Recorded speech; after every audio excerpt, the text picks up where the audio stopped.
pa lang ay maingay na ang mga manok sa bakuran. May pula, may puti, may kayumanggi pa, nag-uunahan pang kumakanta. Kokok, kokok, sabay silang sigaw, handa nang humingi ng kanilang pagkain.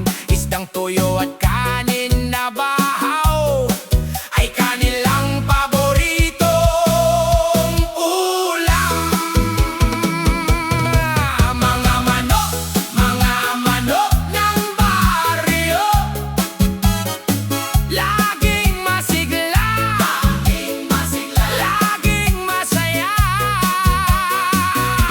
nagbibigay ng itlog araw-araw.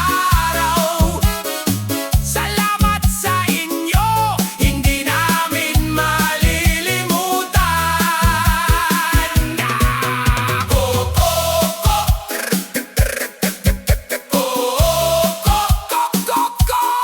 Mga manok ng baryo, bida kayo dito.